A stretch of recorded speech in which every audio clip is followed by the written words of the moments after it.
there's something around creation that when we say something, the saying of it is creating it. So I'll give you an example. Yesterday, a bunch of you came up to me and said, wow, like that was a great day. Wow, we're full. And it was wonderful feedback. And I said, thank you. And I said, today's gonna be even better. You thought yesterday was good, tomorrow's gonna knock your socks off. I am literally creating that as I'm speaking it. You wanna see that, right? You wanna see that. It's the language, it's not the way, it's just the words. So maybe some of you can relate to this, but the way I used to be in the world, the way I used to operate was by having a buffer, right? So for example, if I just take that really small example, hey, yesterday was great, I would say something like, well, hopefully it doesn't go downhill from here, right? I wanted to create a buffer, like let's not set expectations too high. I want to have a little buffer to play it safe.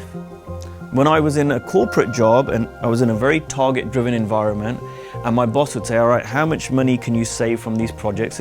We had these savings targets. I would always, my boss would say, you always sandbag, right? Because in my mind, if I commit to these targets and I don't meet them, then I'm going to fail. And I thought I was being smart because something might happen, but your targets are baked in.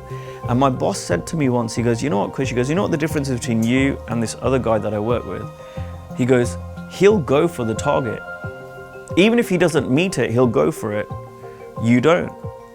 And what would happen is, when I was sandbagging, I would show up in a certain way.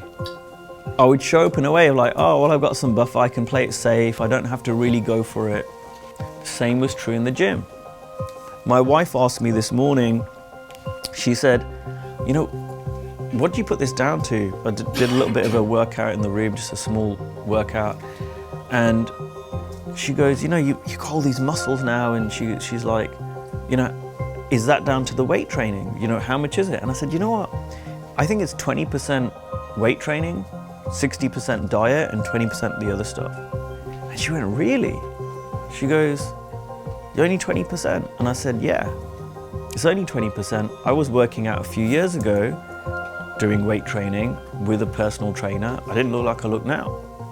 And that 20%, the other thing of like, that's the way that I'm training, and maybe it's more than 20%. i.e., when I go into the gym and I speak to my PT, I will say to him, we're hitting a personal best today. We're gonna lift heavier today. I will speak that as soon as I walk in. In speaking it, I'm creating it. Now, how would I have been 3 or 4 years ago? Oh man, I was tired last night. I haven't really slept well. I was doing it subconsciously with my fingers crossed, right? Maybe we can do a bit more. Or he's like, are you feeling strong today? And I'd always tell him, I've got this niggle, I've got that pain. Let's set expectations a bit lower.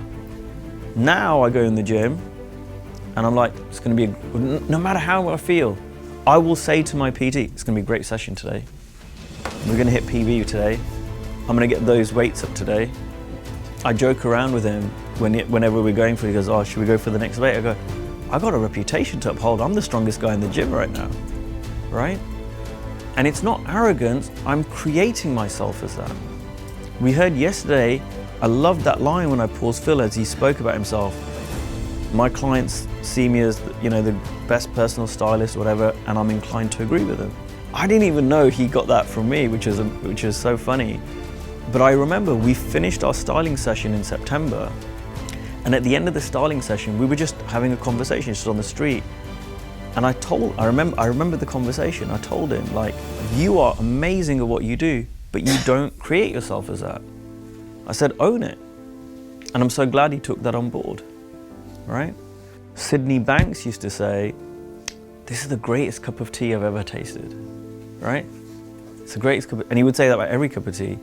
And I just think, oh, well, he's just an enlightened guy. But he was creating that. You know what, the lights aren't good in here, and the carpet needs updating, right? and the rooms are a bit small. And you are literally creating that every time you open your mouth. And you'll have an experience of this place from creation, from your language. And but you can show up and go, you know, this hotel, this has the greatest service of any hotel I've ever been to. And that's been my experience. And I speak that. And guess who I speak it to? All the staff. And some of you have heard me say this, and some of you are catching on to this quick. Just let's not make it esoteric, let's make it very practical. If I show up here and I am acknowledging every single person that I meet for their amazing service, do you think I might get better service than your average client over here? Than your average hotel guest?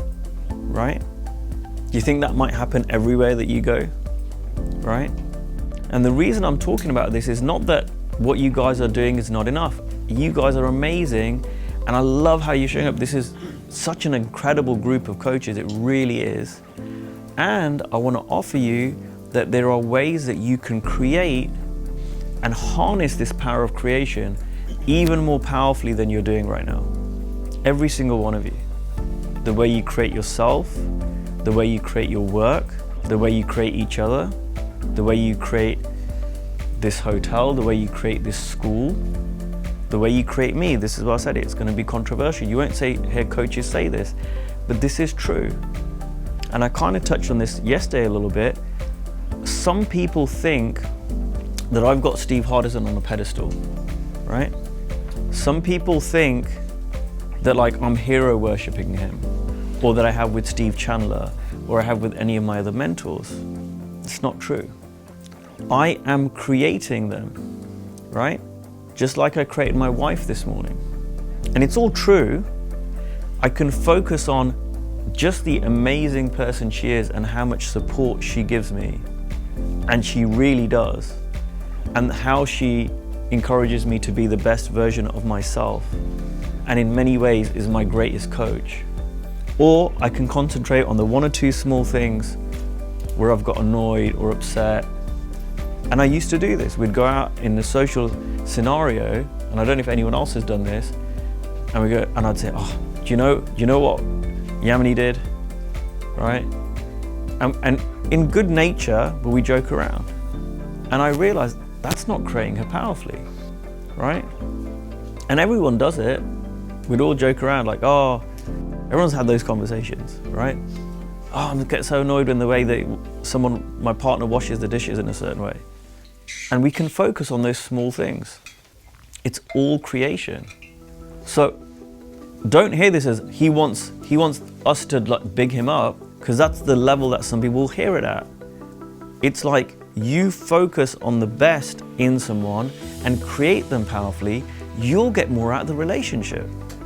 Why on earth would I create my coach less powerfully than I could create him? It makes no sense. Does that mean he's perfect? Of course he's not. He's human. Doesn't mean he's bad. It's not just an intellectual thing. It's not just a nice idea. And it's not about not having discernment. You can have discernment. I love receiving feedback. If there's something that Felipe and I can do to make the school better, please tell us. I really appreciate it because I want to make the school better. I'm not saying don't say that or share that, and there might be something that I might share with my coach saying, hey, you don't need to do this, can you do this? I appreciate that. I've done that a couple of times with my coach. And be really aware of just how powerful you are, because your words create. Language is the words that you say, the words that you write, and the words that you think. It's a combination of all of them.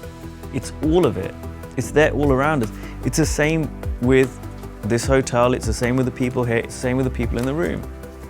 If you go looking for it, if you go looking for what's great, just at the person next to you, you'll find a dozen things. But the nature of our mind, and it's not bad, but the nature of our mind is to judge.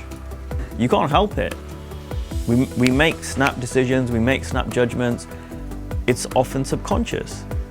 What we're talking about is a creation, it's active.